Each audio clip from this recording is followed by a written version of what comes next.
Paix chez vous, chers amis internautes, bonjour et merci d'être au rendez-vous de ce condensé des informations d'ici et d'ailleurs. La commune d'Abomey-Calavi a abrité hier mardi 1er juin la 37e édition de la Journée nationale de l'arbre.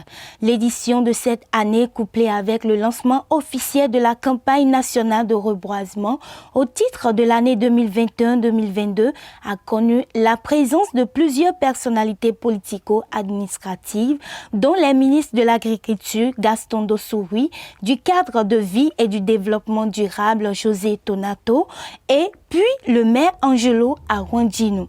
Sur un domaine de 5 hectares à Conron, 12 500 plantes de différentes essences frontières ont été mises en terre dans le cadre du lancement de cette campagne.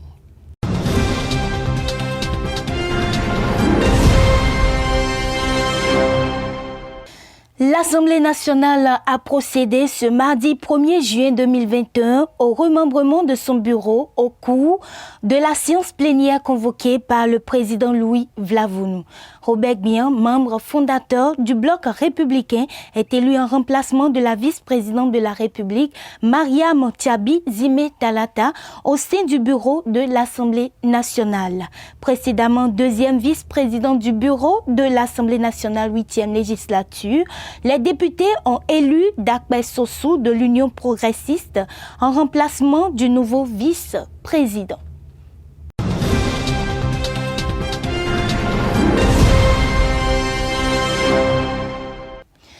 Toujours au plan national, la vice-présidente de la République du Bénin et grande chancelière de l'Ordre national du Bénin est entrée officiellement dans ses attributs ce mardi 1er juin 2021 dans les locaux de l'annexe de la présidence de la République SMA City suite à son installation le dimanche 23 mai dernier dans ses fonctions de grande chancelière de l'Ordre national du Bénin par le président Patrice Talon, grand maître de l'Ordre.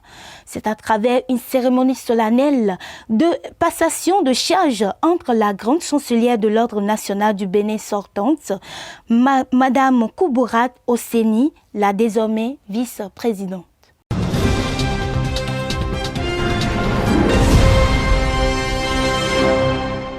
Quelques informations sur le plan international. Le retour de Laurent Gbagbo en Côte d'Ivoire le 17 juin n'a pas été communiqué aux autorités du pays. Selon Amadou Koulibaly, porte-parole du gouvernement, la date avancée par le FPI au sujet du retour au pays de l'ancien président n'a pas fait objet d'un choix consensuel.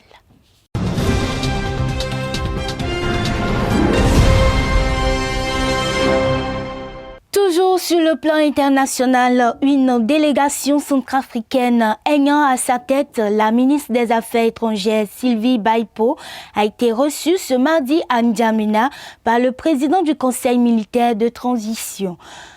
La Centrafrique présente donc ses excuses et les deux pays ont convenu de la mise en place d'une commission d'enquête internationale.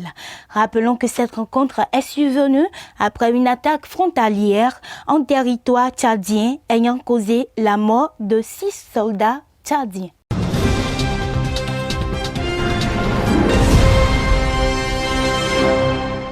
Mesdames et messieurs, une note sportive pour finir, c'est désormais officiel. L'Italien Carlos Ancelotti vient de déposer ses valises en terre espagnole.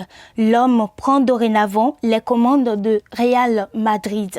C'est le choix opté par les dirigeants du club après le départ de Zinedine Zidane. L'ex-entraîneur de Rossieri a empoché 2 Ligues des Champions, 2 Supercoupe et 1 mondial dans son palmarès. Merci de nous avoir suivis. Ce sera tout pour cette édition et à la prochaine pour une nouvelle.